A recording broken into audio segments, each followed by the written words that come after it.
I created Species Nutrition with one mission in mind: to provide bodybuilders and serious athletes with no-nonsense supplements that work.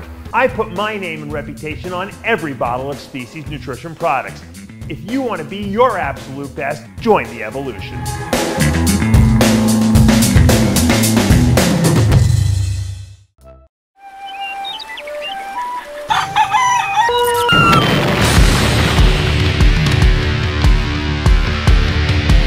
What is going on? It's Tyler back with more Midday Muscle. Well, we finally made it to Friday, and that means that we're less than 24 hours out from seeing Blessing On with Deebo finally make his season debut at the Chicago Pro. And I don't know if it's just us, but it feels like there's a lot of optimism coming from Blessing's camp right now regarding his prospects this weekend. At this point, we've all seen plenty of footage of him heading into the weekend. I think it's pretty obvious that he's on track to come in bigger than he was a year ago, which is saying something. And it goes without saying something that the real key for him is going to be conditioning.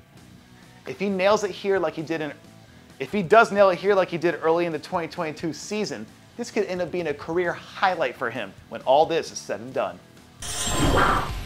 Now on the flip side, we've also heard plenty from Justin Shears' camp heading into the weekend as well. And over the last few days, there's been a growing group of people who have been pretty vocal about the fact they believe he can actually win the show given how small the lineup is. And that would be a huge moment for him to come out and do that in his IFBB debut. I think that the updates we've seen from him have been as impressive as anyone's, especially in some of his back shots, which historically has been an area that's been exposed against higher level competition. So if Justin goes in here and gets off to a hot start, it's going to be real interesting to see what the judges do with these guys after the prejudging starts. And as mentioned a minute ago, it is a surprisingly small lineup for the Chicago Pro, but it's definitely not lacking talent, because I've heard a few people make some solid cases for Jon Delarosa to be considered a dark horse contender. In a handful of updates that we've seen from Jon's camp over the last week or so, he's honestly looked as good as we've ever seen him. And that should hold some weight when you consider the fact that we're talking about a guy who's won IFBB shows and can be considered a top 10 Olympia threat in the past. When he was at his peak a few years ago, Jon was good enough to give anyone in bodybuilding all they could handle on a given night.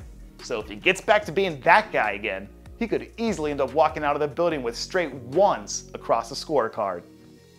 And aside from all those guys just mentioned, it is absolutely worth noting Patrick Moore in this lineup too, because he's probably got the most to prove out of anyone in this field.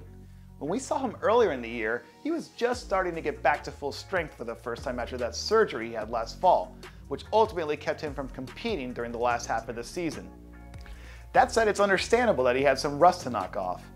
But for one reason or another, after he pulled out of 2 shows back-to-back during the early part of the spring, you did start to hear some rumblings from his fans who didn't seem to be too thrilled with the way the trajectory of his season was going.